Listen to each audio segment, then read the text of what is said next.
시청자 여러분 안녕하십니까? 선거 결과에 대해서 걱정하시는 우파 국민들이 많습니다.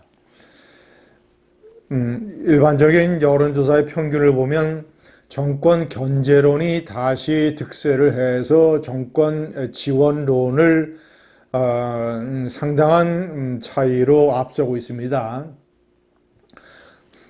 자, 그리고 관건이 되고 있는 이 한강 벨트, 그리고 저 경기도의 반도체 벨트, 그리고 경남의 낙동강 벨트, 이런 곳에서 국민의힘이 상당히 역전을 해서 리드하고 있다라는 그런 결과가 거의 없습니다. 한강 벨트 같은 경우에는 여전히 11곳 중에서 나경원의 동작을 빼놓고는 대부분 다 승리를 낙관할 수 없는 어려운 지역이 되고 있습니다. 낙동강 벨트 9곳에서도 민주당이 여전히 5곳에서 계속 우위를 점하고 있다라는 그런 보도도 있었습니다. 시청자 여러분, 지난번 대통령 선거에서 윤석열 후보는 경기에서 5%포인트 졌습니다. 대통령 선거에서.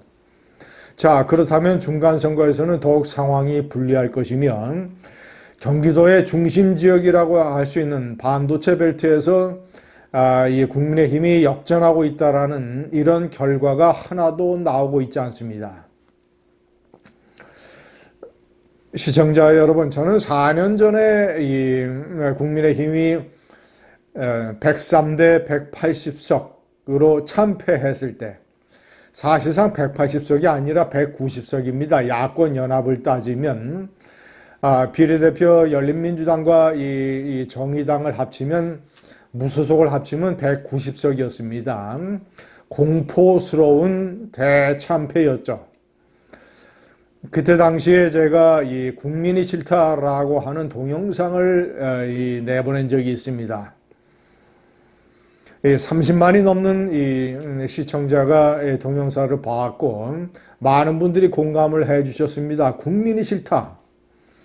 제가 여러 차례 얘기하는 그 문재인의 나라 망치기, 이 사람에 비유하자면 사람의 머리에 해당되는 국가의 정체성, 오른팔에 해당되는 국가의 도덕, 왼팔에 해당되는 국가 안보, 오른쪽 다리에 해당되는 법과 질서, 왼쪽 다리에 해당되는 경제, 5개 분야에서 완전히 이 머리, 팔, 다리를 부러뜨려 놓은 문재인 정권에 대한 중간평가인데, 그런 식의 이 103대 180석이라고 하는 이런 결과를 가져온 국민들의 이 수준이 하향 평준화된 것에 대해서 분노하고 개탄하고 통탄한다.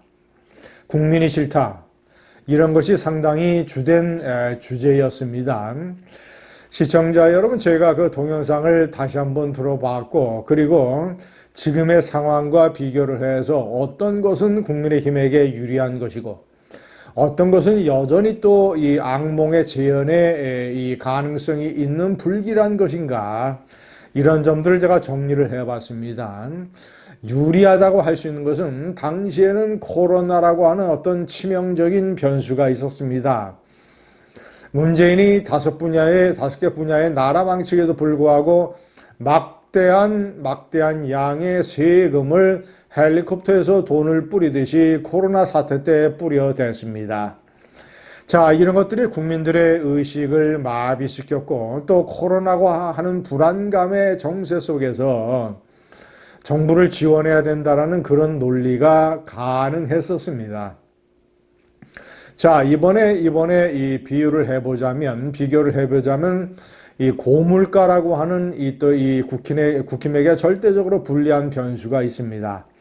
그러나 그 변수의 치명성이라고 제가 일컫는 이런 어떤 파괴력으로 봤을 때 코로나에 비해서 고물가는 그렇게 치명적인 것은 아니다. 그런 점에서 어느 정도 긍정적인 어떤 변화의 요건이라고 할 수가 있겠습니다. 자, 또 하나는 아무리 중간평가고 총선이지만 그 세력을 이끄는 지도자에 대한 판단, 경쟁력, 이 경쟁, 자기 대권 지도자의 어떤 파괴력 이런 것들에서 4년 전에는 황교안이 이낙연에게 완패를 했습니다. 종로 지역구에서도 참패를 했지만 전체적으로 대권 지도자 경쟁에서 황교안이 이낙연 그리고 박원순 서울시장, 이재명 경기지사 등이 포진한 민주당 세력에게 차기 대권 싸움에서 완패를 했습니다. 시청자 여러분, 이런 것들은 이번에는 다소 이제 개선되는 이 긍정적인 변화의 조짐이 나타나고 있습니다. 우파 세력의 리더 한동훈 비대위원장은 여러 가지 조사에서 이재명을 근소한 차이로 자기 대권 레이스에서 앞서고 있습니다. 한동훈이라고 하는 거라 오세훈 서울시장, 원희룡 전 제주시장, 자, 이런 안철수 의원, 이런 차기 대권 후보군이 막강하게 버티고 있고, 저쪽에서는 이제 박용진이가 아웃되고 이 시련을 겪고 있고, 자, 이제 임종석도 시련을 겪고 있고, 이재명은 너무나 많은 흠집과 사법 리스크를 가지고 있고, 이낙연은 뛰쳐나가서 신당을 만들었고, 저쪽은 분열과 침체에 사로잡혀 있습니다. 따라서 차기 대권 레이스에서 국민의힘이 유리하다라는 점. 자, 시청자 여러분, 그러나 이제 불길한 변화의 요건도 있습니다. 가장 대표적인 것이 조국 신당 사태입니다. 조국 신당이 최근에 여러 가지 여론조사에서 정당 비례대표 득표율에서 20%를 넘는, 그러니까 국민 5명 중에서 1명은 조국 신당을 지지한다고 하는 이런 해괴한 현상이 벌어지고 있습니다. 어떤 이유에서인지 어떤 이 도덕심, 정의감, 어떤 이런 것들을 기준으로 봤을 때 국민의 수준이 4년 전에 비해서 여전한 것 아닌가. 하향 평준화됐던 4년 전에 비해서 지금도 달라진 게 별로 없는 것 아닌가라는 깊은 우려를 낳고 있습니다. 이 조국 사태, 당시 이 조국 신당, 당시 4년 전에는 조국 사태라고 하는 것이 코로나에 덮어버렸지만 지금 조국 신당 사태는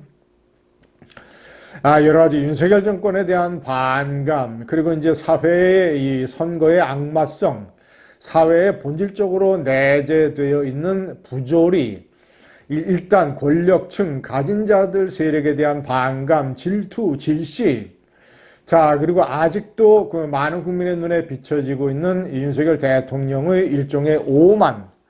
자, 그런 것들이 강서구청장 선거 참패 이후에 많이 회복이 됐지만 절대적으로 서울, 경기, 인천을 포함한 수도권 선거를 낙관하기에는 아직 많이 회복되지 않았다. 그래서 제가 판단할 때는 전체적인 판세가 그 중간에 있는 것 같습니다. 4년 전 참패, 강서구청장 참패에서 국민의힘이 지향하고 있는 151석 과반수 목표와 그 사이 중간 어디쯤에 지금 현재 머물고 있는 것 아니겠는가? 앞으로 선거 때까지 남은 여러 가지 의정 사태라든가 이 의료 대란 이런 것들의 변수가 상당히 영향을 미칠 것으로 보입니다. 감사합니다.